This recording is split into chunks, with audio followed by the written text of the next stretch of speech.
Tabung oksigen medis belakangan ini menjadi alat kesehatan yang banyak dicari untuk memberikan terapi bagi pasien COVID-19. Seberapa penting keberadaan tabung oksigen ini di rumah Anda?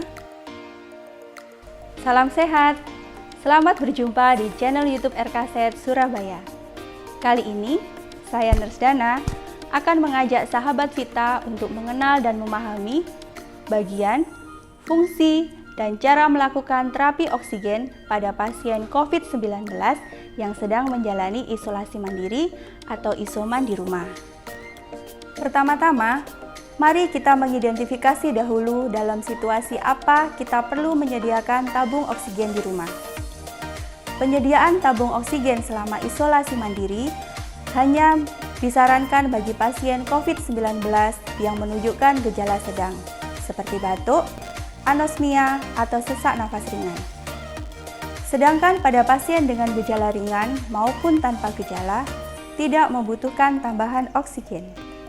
Berikutnya, kapan pasien COVID-19 memerlukan tambahan suplai oksigen? Yakni, ketika saturasi atau banyaknya oksigen yang terikat pada sel darah merah menunjukkan angka di bawah 95%. Cara mengukur tingkat saturasi oksigen dalam darah adalah dengan menggunakan oximeter. Mengapa pemeriksaan saturasi oksigen ini sangat penting? Sebab, jika tubuh kita kekurangan suplai oksigen, akan mengakibatkan kegagalan sejumlah organ penting seperti jantung, ginjal, dan otak. Sekarang, mari kita mengenali alat-alat yang digunakan untuk memberikan terapi oksigen bagi pasien isoman. Yang pertama, ada dua jenis kanula oksigen yang diberikan. Ada ini oksigen nasal atau kanula hidung. Yang kedua adalah oksigen masker atau dikenal istilahnya sungkup. Dua oksigen ini digunakan untuk memberikan oksigen pada pasien. Untuk pemberian yang nasal, hanya diperbolehkan sebanyak 4 liter. Jika lebih dari itu, disarankan untuk menggunakan oksigen masker atau oksigen sungkup. Selanjutnya adalah selang masker NRM atau non-rebreathing masker. Perbedaannya sama seperti masker sungkup, tetapi pada masker ini ada kantong reservoir oksigennya sehingga dapat memberikan oksigen lebih banyak, kurang lebih di atas 60%. Lalu, ini adalah alat oximeter, yaitu untuk mengukur kadar saturasi oksigen di dalam darah melalui perifer. Selanjutnya adalah regulator yang dipasang pada tabung oksigen. Fungsinya yaitu untuk mengetahui jumlah oksigen di dalam tabung oksigen. Yang kedua, untuk mengatur jumlah oksigen yang akan diberikan ke pasien.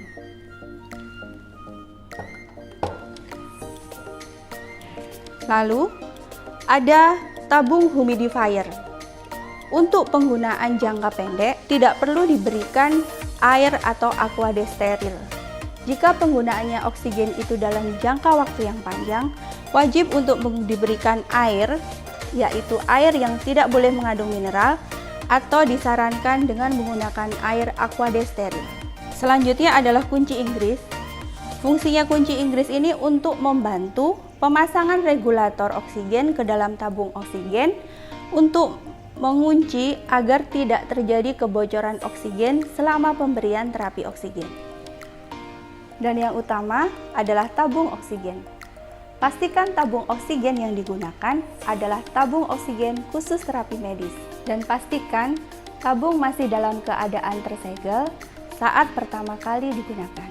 Ketika harus merawat anggota keluarga kita yang terpapar COVID-19 di rumah, ingat ya, gunakan masker N95 dirangkap dengan masker medis di luarnya. Serta jangan lupa lakukan kebersihan tangan sebelum maupun sesudah memasang masker atau kanul kepada pasien. Langkah menyiapkan tabung oksigen adalah: yang pertama, cek dulu segel untuk memastikan tabung masih dalam keadaan penuh. Pasang regulator pada tabung dan kencangkan dengan menggunakan kunci Inggris.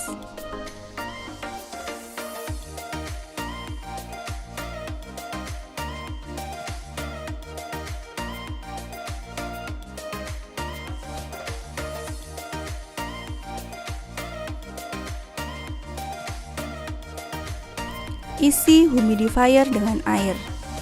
Usahakan air yang digunakan tidak mengandung mineral. Air yang paling baik digunakan adalah Aquades steril agar alat tidak berkarat. Pastikan dulu tabung benar terisi oksigen dengan mengamati jarum manometer berada pada warna hijau.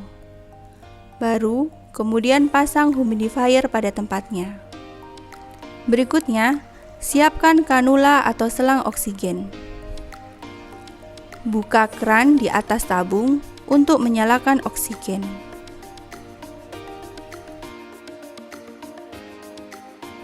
Hubungkan ujung kanul ke humidifier dan pastikan tidak ada udara yang keluar atau longgar saat memasangnya. Atur jumlah oksigen sesuai kebutuhan dengan menyesuaikan alat di sisi ujung yang memiliki derajat angka. Jika Anda perhatikan, ada bola besi hitam di dalamnya.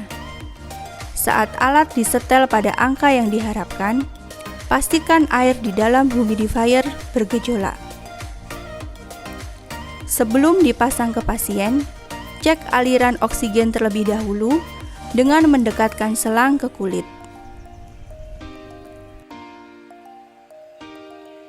Cara memasang kanula.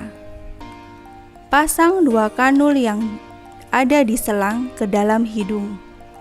Kemudian, selang yang lainnya dikaitkan di telinga.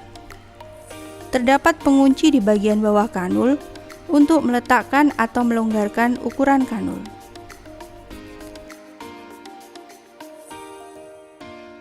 Cara memasang masker. Pasang sungkup masker menutupi hidung dan mulut pasien dengan bagian yang ada kawatnya di bagian atas. Lalu, lingkarkan karet ke kepala pasien.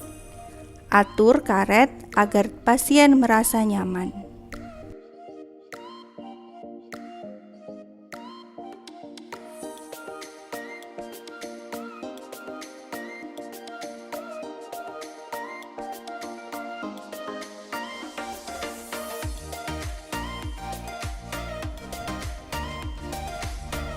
Demi keselamatan kita dan anggota keluarga, selalu posisikan tabung oksigen dengan tegak, terikat di dinding, atau terkunci pada branketnya.